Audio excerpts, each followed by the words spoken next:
ನೊಂದ ಜೀವಕ್ಕೆ ಮುರಿದ ಮನಸ್ಸಿಗೆ ಪ್ರಶ್ನೆಗಳಲ್ಲಿ ಸಿಲುಕಿದ ಜೀವನಕ್ಕೆ ಬೆಳಕಿಗಾಗಿ ಅಲೆಯುವ ಹೃದಯಕ್ಕೆ ಸತ್ಯವೇದದಿಂದ ಹೃದಯಕ್ಕೆ ಒಂದು ಮಾತು.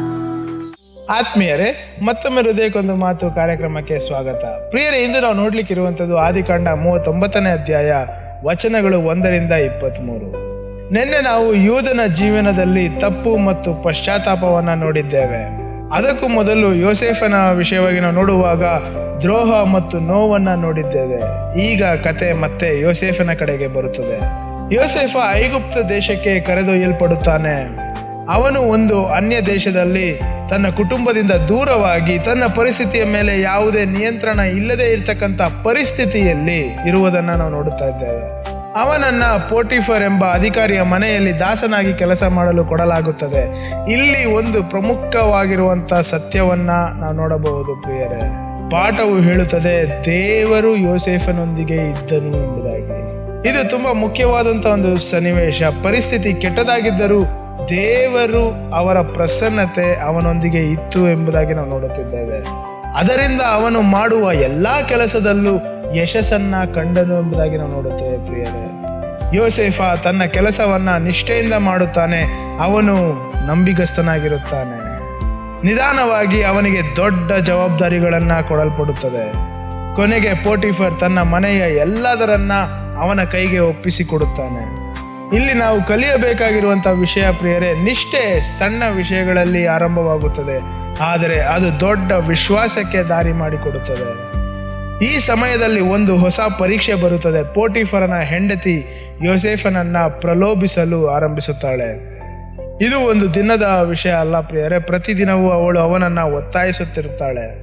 ಯೋಸೇಫ ನಿರಾಕರಿಸುತ್ತಾನೆ. ಅವನು ಹೇಳುತ್ತಾನೆ, ನಾನು ನನ್ನ ಯಜಮಾನನಿಗೆ ನಂಬಿಕೆಗೂಡಿದವನಾಗಿದ್ದೇನೆ. ಅದಕ್ಕಿಂತ ಮುಖ್ಯವಾಗಿ ನಾನು ದೇವರ ವಿರುದ್ಧ ಪಾಪ ಮಾಡಲಾರೆ ಎಂಬುದಾಗಿ ಯೋಸೇಫ ಹೇಳುತ್ತಾನೆ. ಪ್ರಿಯರೇ, ಇಲ್ಲಿ ನಾವು ಪರಿಶುದ್ಧ ಜೀವನದ ಕೀಲಿಯನ್ನು ನೋಡುತ್ತಿದ್ದೇವೆ. ಯೋಸೇಫ ಜನರನ್ನ ಮಾತ್ರ ಗಮನಿಸುತ್ತಿಲ್ಲ, ಅವನು ದೇವರನ್ನು ಸಹ ಗಮನಿಸುತ್ತಾ ಇದ್ದಾನೆ. ಅದರಿಂದ ಅವನು ಸರಿಯಾದ ನಿರ್ಧಾರವನ್ನ ತೆಗೆದುಕೊಳ್ಳುತ್ತಾ ಇದ್ದಾನೆ. ಒಂದು ದಿನ ಪರಿಸ್ಥಿತಿ ಗಂಭೀರವಾಗುತ್ತದೆ. ಯಾರೂ ಇಲ್ಲದ ಸಮಯದಲ್ಲಿ ಆಕೆ ಮತ್ತೆ ಅವನನ್ನ ಹಿಡಿದುಕೊಳ್ಳಲು ಪ್ರಯತ್ನಿಸುತ್ತಾಳೆ. ಆ ಸಮಯದಲ್ಲಿ ಯೋಸೇಫ ಒಂದು ನಿರ್ಧಾರ ಮಾಡುತ್ತಾನೆ. ಅವನು ಅಲ್ಲಿಂದ ಓಡಿ ಹೋಗುತ್ತಾನೆ. ಪ್ರಿಯರೇ, ಇದು ದುರ್ಬಲತೆಯಿಂದ ಓಡಿ ಹೋದಂಥ ಸನ್ನಿವೇಶ ಅಲ್ಲ, ಇದು ಜ್ಞಾನದಿಂದ ಮಾಡಿದಂಥ ಕ್ರಿಯೆ. ಕೆಲವೊಮ್ಮೆ ಗೆಲ್ಲಲು ನಾವು ಅಲ್ಲಿಂದ ದೂರ ಹೋಗಬೇಕಾಗುತ್ತದೆ. ಆಕೆ ಅವನ ಬಟ್ಟೆಯನ್ನ ಹಿಡಿದುಕೊಂಡಿರುತ್ತಾಳೆ. ನಂತರ ಆಕೆ ಸುಳ್ಳು ಕಥೆಯನ್ನ ಹೇಳಿ ಯೋಸೇಫ ತನ್ನ ಮೇಲೆ ದಾಳಿ ಮಾಡಲು ಬಂದನು ಎಂಬುದಾಗಿ ಆರೋಪ ಮಾಡುತ್ತಾಳೆ. ಪೋಟಿಫರ್ ಇದನ್ನು ಕೇಳಿ ಕೋಪಗೊಳ್ಳುತ್ತಾನೆ ಮತ್ತು ಯೋಸೇಫ ಬಂಧನಕ್ಕೊಳಗಾಗುತ್ತಾನೆ. ಇಲ್ಲಿ ನಾವು ಒಂದು ಕಠಿಣವಾದಂಥ ಸತ್ಯವನ್ನು ನೋಡಬಹುದು ಪ್ರಿಯರೇ. ಯೋಸೇಫ ತಪ್ಪೇನೂ ಮಾಡಲಿಲ್ಲ, ಆದರೂ ಅವನು ಶಿಕ್ಷೆಯನ್ನ ಅನುಭವಿಸಿದ್ದಾನೆ. ಪ್ರಿಯರೇ, ಆದರೆ ಕತೆ ಇಲ್ಲಿಗೆ ಮುಗಿಯುವುದಿಲ್ಲ. ಪಾಠವು ಮತ್ತೆ ಹೇಳುತ್ತದೆ, ದೇವರು ಯೋಸೇಫನೊಂದಿಗೆ ಇದ್ದಾರೆ ಎಂಬುದಾಗಿ. ಈ ಬಾರಿ ಜೈಲಿನಲ್ಲಿ ಪರಿಸ್ಥಿತಿ ಬದಲಾಗಿದೆ. ಮನೆಯಿಂದ ಜೈಲು, ಸ್ವಾತಂತ್ರ್ಯದಿಂದ ಬಂಧನ, ಆದರೆ ದೇವರ ಪ್ರಸನ್ನತೆ ಇನ್ನೂ ಬದಲಾಗಿಲ್ಲ. ಯೋಸೇಫ ಜೈಲಿನಲ್ಲಿಯೂ ನಂಬಿಗಸ್ತನಾಗಿರುತ್ತಾನೆ.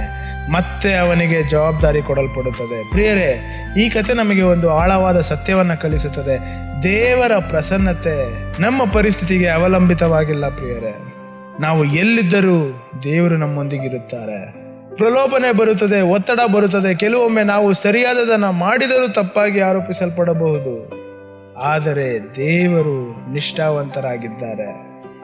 ಹಾಗಾದರೆ ಇಂದಿನ ವಾಗ್ದಾನ, ನಾವು ಯಾವ ಪರಿಸ್ಥಿತಿಯಲ್ಲಿದ್ದರೂ ದೇವರು ನಮ್ಮೊಂದಿಗಿದ್ದಾರೆ. ಕೆಲಸದಲ್ಲೂ, ಮನೆಯಲ್ಲೂ, ಕಷ್ಟದಲ್ಲೂ ದೇವರ ಪ್ರಸನ್ನತೆ ನಮ್ಮೊಂದಿಗಿದೆ. ಹಾಗಾದರೆ ನಾವು ಕೈಗೊಳ್ಳಬೇಕಾಗಿರುವಂಥ ಆಜ್ಞೆ, ಪರಿಶುದ್ಧತೆಯಲ್ಲಿ ನಾವು ನಿಲ್ಲಬೇಕು. ಪ್ರಲೋಭನೆಯಿಂದ ದೂರ ಓಡಿ ಸಮರಸವನ್ನ ಮಾಡಬಾರದು, ಹೊರತು ದೇವರಿಗೆ ಭಯಪಟ್ಟು ಸತ್ಯದಲ್ಲಿ ನಡೆಯಬೇಕು ಪ್ರಿಯರೇ. ಹಾಗಾದರೆ ಇಂದು ಇದನ್ನು ನೆನಪಿಟ್ಟುಕೊಳ್ಳೋಣ. ಯೋಸೇಫ ಸತ್ಯವನ್ನ ಆಯ್ಕೆ ಮಾಡಿದನು. ಆದ್ದರಿಂದ ಅವನು ಜೈಲಿಗೆ ಹೋದರೂ ದೇವರು ಅವನನ್ನು ಬಿಡಲಿಲ್ಲ, ದೇವರ ಪ್ರಸನ್ನತೆ ಅವನನ್ನು ಬಿಡಲಿಲ್ಲ. ಹಾಗಾದರೆ ಇಂದು ನಾವು ಯಾವ ಪರೀಕ್ಷೆಯಲ್ಲಿದ್ದೇವೆ? ಮತ್ತೆ ಮುಂದಿನ ಸಂಚಿಕೆಯಲ್ಲಿ ಭೇಟಿಯಾಗೋಣ. ಅಲ್ಲಿಯವರೆಗೂ ದೇವರು ಇನ್ನ ನಮ್ಮೊಂದಿಗೆ ಇದ್ದಾರೆ ಎನ್ನುವಂತ ಸತ್ಯವನ್ನ ಅರಿತು ಸತ್ಯವನ್ನ ಆಯ್ಕೆ ಮಾಡುವಂತ ಹೃದಯ ನಮ್ಮದಾಗಿರಲಿ. ಆಮೇನ್. ನೊಂದ ಜೀವಕ್ಕೆ ಮುರಿದ ಮನಸ್ಸಿಗೆ ಬೆಳಕನ್ನು ಹುಡುಕುವ ಹೃದಯಕ್ಕೆ ಸತ್ಯವೇದದಿಂದ ಹೃದಯಕ್ಕೆ ಒಂದು ಮಾತು